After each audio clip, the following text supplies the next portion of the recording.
the Jake Paul Mike Tyson fight, I picked out Jake Paul's next fighter.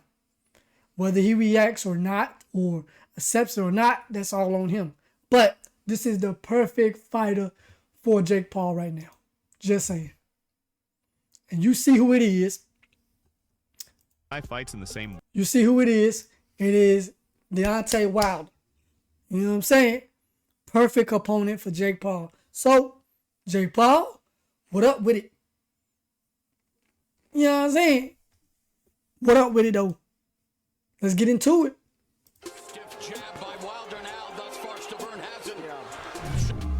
You know what's so crazy about Wilder? He had no guard and just boom, that's terrifying. And you're fighting professional fighters, bro.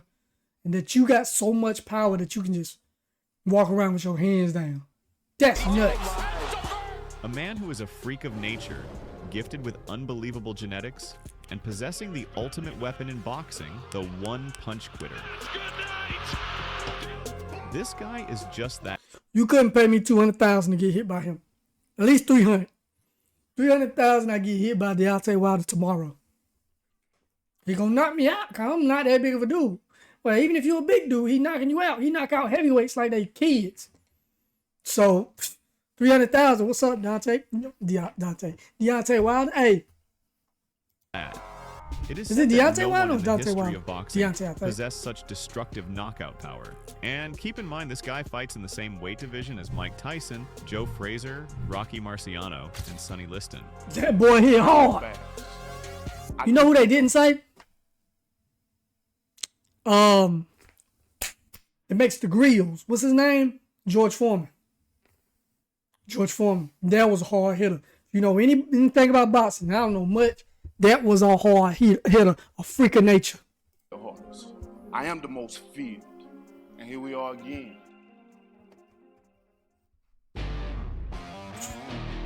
Terrifying. I am that man that can knock you out at any given time. You know what's so crazy? He's 6'8". I know, like you know, though people be tall, they really can't fight. You know what I'm saying? They just be tall and intimidated. This fool like 6'8", and not everybody in the club out, including the bouncers. Everybody getting knocked out, dog. DJs, promoters, bouncers, local rapper. He knocking everybody out. For real. I'm the hardest hitting puncher in boxing history, period. Despite missing out on footwork and all the basics of boxing techniques with literally zero boxing IQ, he still managed to become the heavyweight champion. Hey you, are you tired of not being able to look up how to do CPR on your grandma because YouTube was showing you a 2-minute ad for Pizza Hut? You're doing the same thing, buddy. His natural killer instinct and possessing the deadliest punch in history. Deontay. It's not Dante, Deontay. He hits so different than everybody else.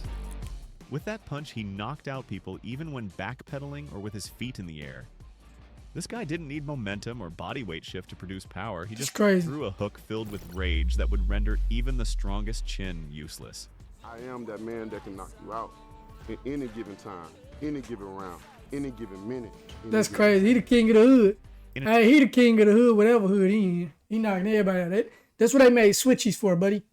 That's why them YNs be carrying them switches for people like that. Cause that's our bad man. He will knock you out, your daddy out, your uncle out, your cousin out. Everybody at the cookout get knocked out by Deontay Wilder. Easy getting knocked out.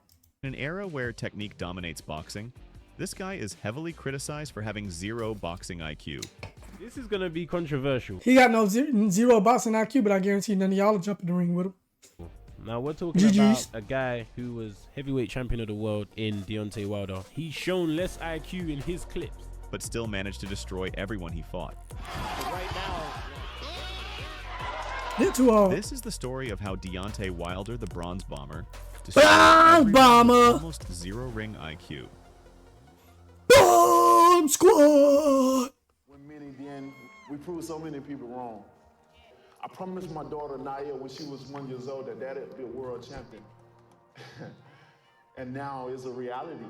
Deontay Wilder's story begins in Tuscaloosa, Alabama, a town famous for its football obsession. At 19, Deontay was a college athlete with his sights set on basketball and football. but unlikely as the backdrop for one of boxing's most feared knockout artists. Born on October 22nd, 1985, Wilder grew up like most kids in Tuscaloosa, dreaming of the gridiron glory of the Crimson Tide. Ain't that the hood? Tuscaloosa? Don't they got like a crazy, like violent neighborhood out there? I think they do. Correct me if I'm wrong. Just had steak and taters. Country boy. But correct me if I'm wrong, but that's like a very dangerous place. Tuscaloosa. Couldn't say it. Football was Tuscaloosa. the heartbeat of the town, and for a young Deontay, wearing the Tide's iconic jersey seemed like the ultimate dream. But life had other plans. In 2005, that dream collided head-on with reality. Wilder was just 19 when his first daughter, Nyea, was born on March 20th. What should have been a joyous milestone came with a heavy weight. You knew what you were doing to have them kids, boy. I just had my first child, and I'm past 30. I knew what I was doing. But all my life, I've had women too. I know what I'm doing to not have kids, so it ain't that hard. He knew what he was doing. Nyea was diagnosed with spina bifida, a severe spinal condition. Dang. The medical bills piled up, and Wilder had to set aside his own aspirations to provide for his young family. He dropped out of Shelton State Community College, where he'd been laying the groundwork for an eventual transfer to the University of Alabama, and instead juggled jobs. Red Lobster server, Green Beverage Company driver, anything to keep his family afloat. Tuscaloosa. But even amidst the grind of 2 jobs and mounting responsibilities, Wilder couldn't shake the feeling that he was destined for more than an ordinary life. It's one of those things you have to sit back and like, wow, you know, you can't do nothing but laugh, like you don't have words for it, so you just have to. Football and basketball were no longer options, so Wilder and a friend brainstormed other paths to success.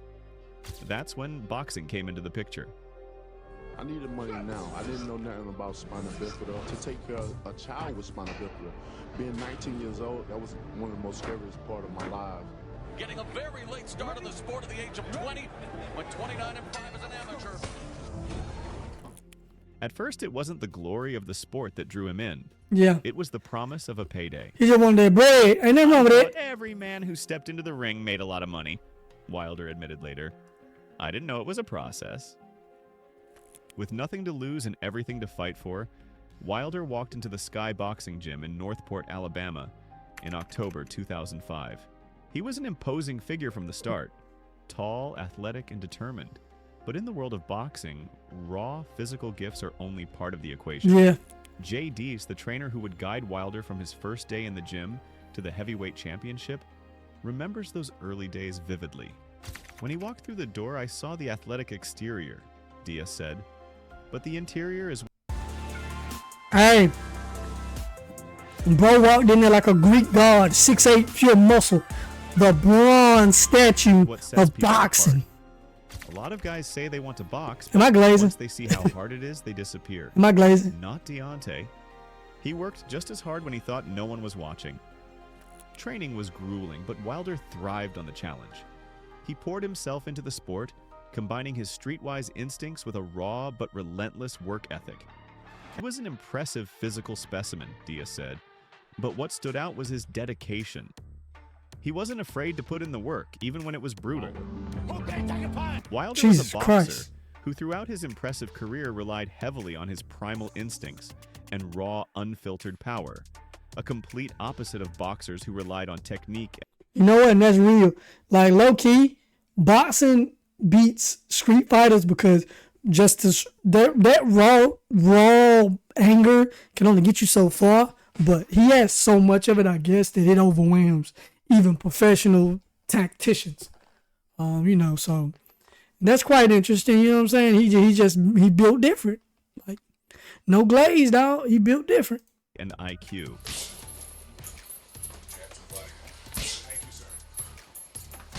By 2007, Deontay Wilder was already making waves in amateur boxing. Despite starting late, he won both the National Golden Gloves and the U.S. Championships at 201 pounds, 91 kilograms, defeating top competitors like Isaiah Thomas and James Zimmerman.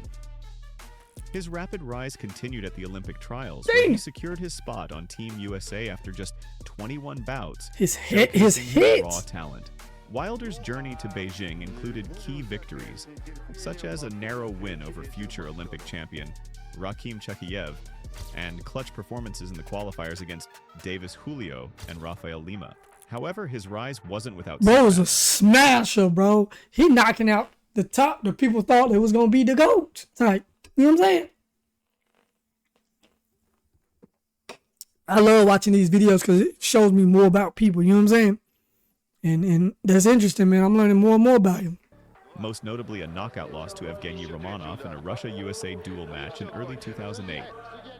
Despite this, Wilder's determination and natural ability kept his Olympic dreams alive. When the 2008 Beijing Olympics arrived, Wilder competed at heavyweight and demonstrated his grit on the world stage. He defeated Abdelaziz Touilbini of Algeria and Mohamed Arjoui of Morocco, showing his resilience and ability to adapt under pressure. However, his dream of Olympic gold ended in the semifinals when he faced Clemente Russo of Italy. The loss relegated him to a bronze medal, a significant achievement, especially for someone who had taken up the sport just 3 years earlier. Yep. Wilder finished his amateur career with an estimated record of 30 wins and 5 losses, a figure that belies the quality of his opposition and the short time he spent in the unpaid ranks. Once he got in there and started making that bread, boy, I wish I could life happens. Life happens for people. And if life wouldn't have happened to me around 19 years old, I probably would have ended up trying to be either an MMA fighter or a boxer of some sort, but life happens and, catastrophe happens, dog. So I'm definitely interested in combat sports in general, like, you know what I'm saying?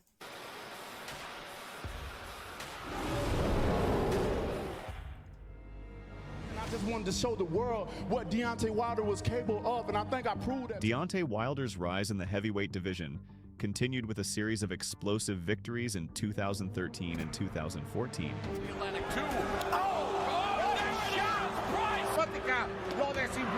Jeez. Each other out with that jab. And the right hand does the big shot. On April the 27th, 2013, like he about to pull it, throw his arm out the side. UK debut against former Olympic gold medalist Audley Harrison. Harrison, seeking to rebuild his career after a tournament win, vowed to retire if he lost. Wilder ended the fight in just 1 minute and 22 seconds of the first round, delivering a devastating right hand that sent Harrison to the canvas. And he goes looking for Harrison straight away. True to his word, Harrison retired days later. When Vitaly Klitschko retired in late 2013, the WBC heavyweight title was left up for grabs. Bermane Stiverne claimed the vacant belt with a dominant stoppage win over Chris Arreola. So that's that guy with the dreads that he was beating the brakes off of. 13th, 2014, it was announced that Stiverne would make his first defense against Deontay Wilder. While Wilder's power was undeniable, critics pointed to the lack of top-tier opponents on his resume and lingering questions about his chin after being knocked down by journeyman Harold Sconiers in 2010.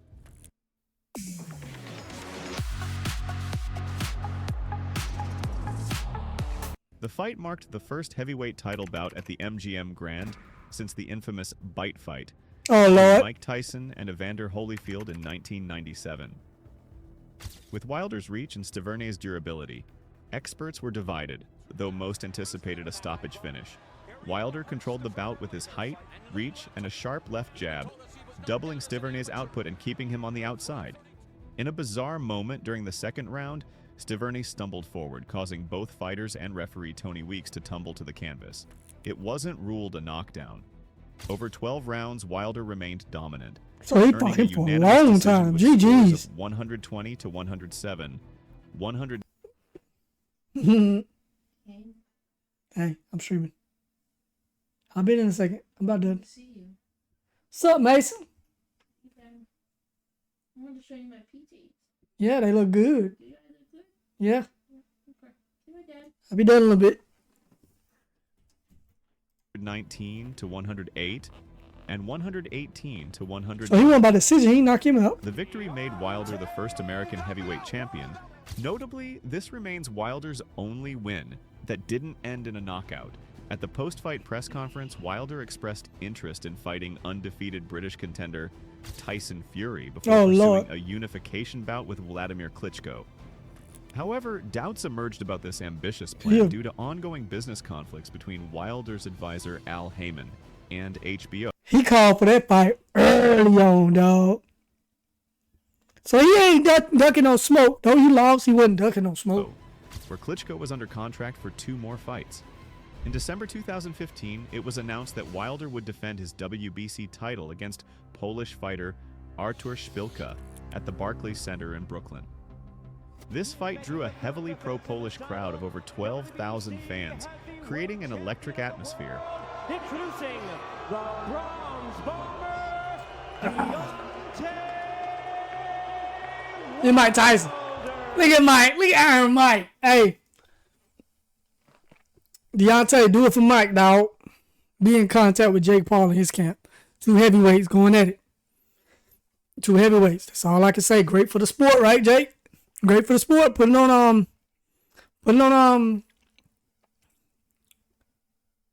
Netflix. Szpilka, with his awkward southpaw stance and quick movement, gave Wilder a tough time in the early rounds, even making him miss over 170 punches. But by the 9th round, things shifted. Szpilka, realizing he couldn't win on the scorecards, went all in, only for Wilder to land a devastating right hand that knocked him out cold. It was a frightening moment as Szpilka had to be stretchered out, but thankfully he recovered. That knockout even earned Wilder the Knockout of the Year honor. That's tough. Post-fight, Tyson Fury stormed into the ring, setting the stage for what would become one of boxing's most talked-about rivalries.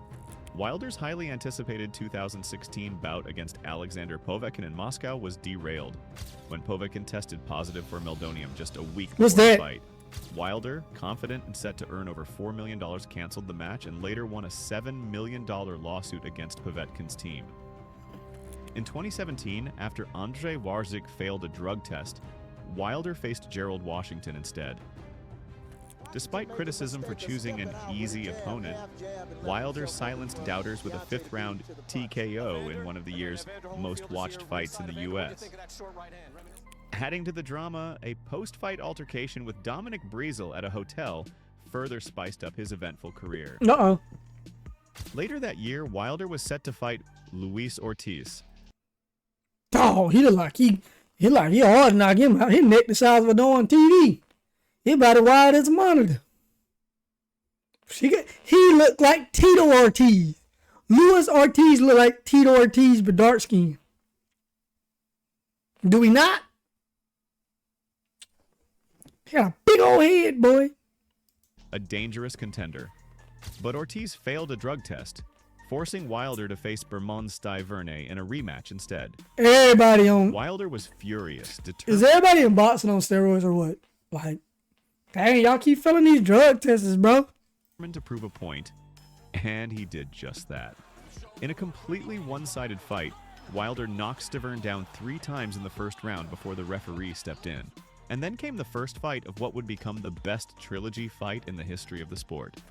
From April to June 2018, negotiations between Anthony Joshua and Deontay Wilder for a heavyweight unification bout stalled over purse splits, dates, and venues. Wilder agreed to fight in the UK, but contract issues arose as Eddie Hearn, Joshua's promoter, prioritized a mandatory bout with Alexander Povetkin.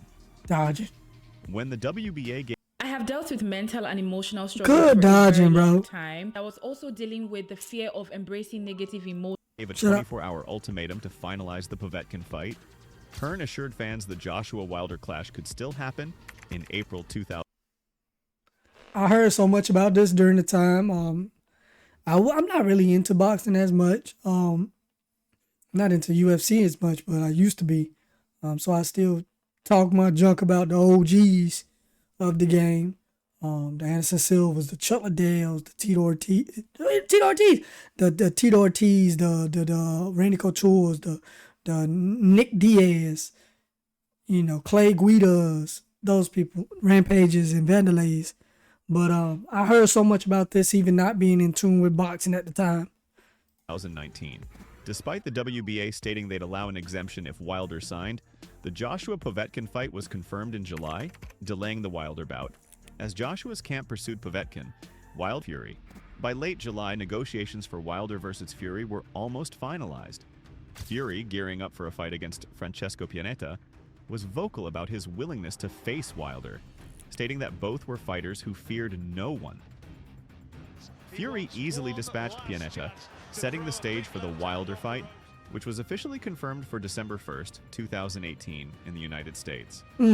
Wilder and Fury agreed to a 50-50 purse split with pay-per-view revenue. That's love there. 50-50. Because you know it's going to be a lot of money. I know they made a big old check off this fight right here. Everybody was talking about this. Boosting their earnings significantly. And Wilder at 212.5 pounds, his lowest since his professional debut. The bout itself, held at the Staples Center in Los Angeles, ended in a dramatic and controversial split decision draw, allowing Wilder to retain his WBC title. What? Fury's slick movements and defensive strategy kept Wilder at bay for much of the fight. However, Wilder's devastating power surfaced in rounds 9 and 12, winning most rounds on activity. The judges were split, leading to widespread debate among fans and analysts. On the other hand, emphasized the two knockdowns as evidence of his dominance. The fight proved a commercial success with 350,000 US pay-per-view buys and a gross of $30 million, making it one of the most lucrative heavyweight bouts in recent years. In May 2019, Wilder defended his WBC title against Dominic Breazeale, delivering a devastating first-round knockout with a powerful right hand. Later that year, Wilder faced Luis Ortiz in a rematch. Despite being behind on the scorecards, he scored a knockout in the 7th round with a perfectly timed right hand, securing his 10th title defense and winning. He hit you in the top of your head so hard, yo. Because you know when you fight, you aim for this area. Cheek, the chin, this right here. This fool hit you at the top of the head and still knock you out. That's how you know you really dealing with like Jesus Christ, man. That's insane. That's an insane amount of power in my opinion. The Ring Magazine's 2019 Knockout of the Year. This victory tied him with Muhammad Ali for consecutive title defenses, but marked the end of his reign. On November 27, 2019, the officially announced, set for February 22, 2020. This was for the rematch. Both fighters came in heavier than their first meeting. Wilder weighed in at a career-high 231 pounds. Jesus Christ! Fury tipped the scales at 273 pounds, also a significant increase from their initial clash. The action inside the ring told a different story. In the 3rd round, Fury floored Wilder with a devastating left hook, followed by a punishing overhand right. By the 5th round, Fury continued his onslaught, knocking Wilder down again with a powerful body shot. So with that being said, maybe Deontay Wilder should stay lighter. Though, you know, power is usually contributed to weight and size, I feel like he moves a little better when he's thinner. You know what I'm saying? But hey, maybe just Tyson Fury is just that guy, bro. Maybe he is that kryptonite for Deontay Wilder. I mean, look. What more can I say? I'm not an analyst. At the time of the stoppage, the scorecards painted a bleak picture for Wilder, who was trailing 59-52 twice and 58-53. Statistically, the fight underscored Fury's dominance.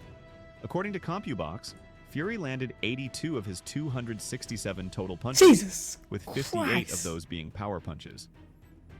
Wilder, by contrast, connected with only 34 of his 141 total punches, including 18 of 55 power punches. Fury even decided to sing a song after his victory. The day, the music died all together now. So In the aftermath, What a jerk. Wilder's head trainer.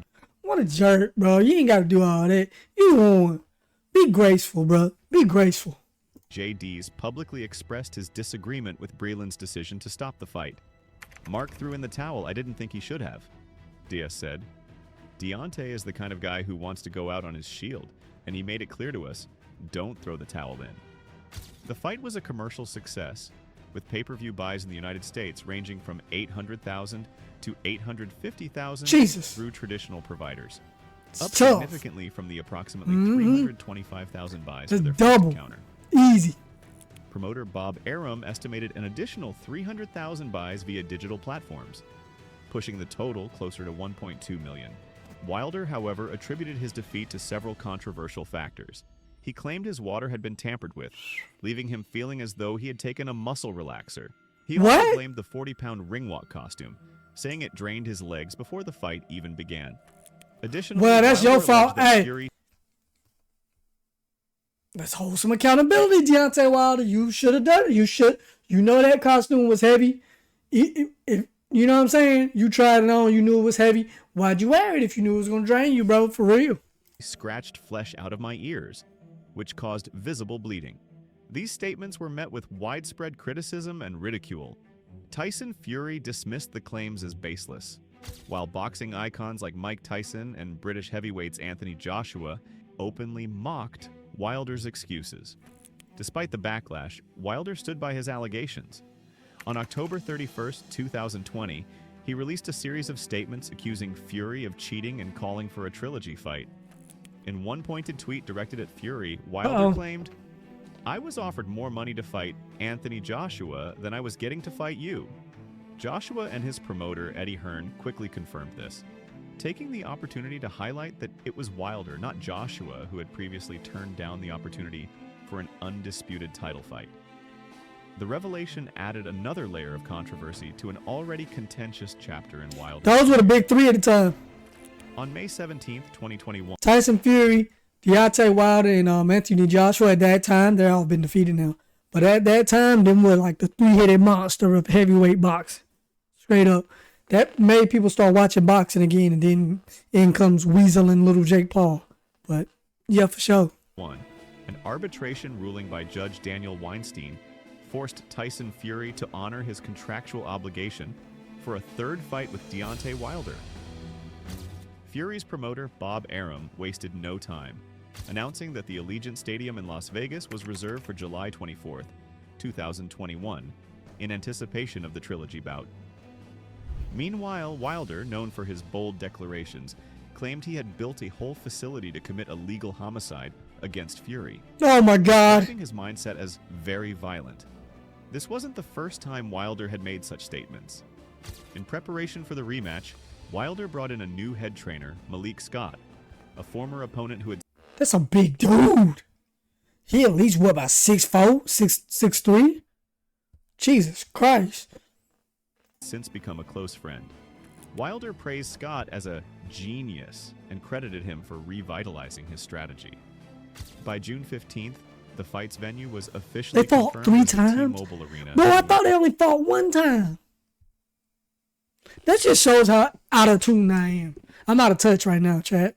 Las Vegas. For real. However, the original July 24th date was scrapped after Fury's camp experienced a COVID-19 outbreak, pushing the event back to October 9th. I'm living in Wilder's mind, rent-free. Look, enough said. Time to cut off his head. Even when he goes to sleep at night with his missus, he's thinking of Tyson Fury. Can accept the fact that this little he got his ass handed to him, not once, but twice. At the pre-fight...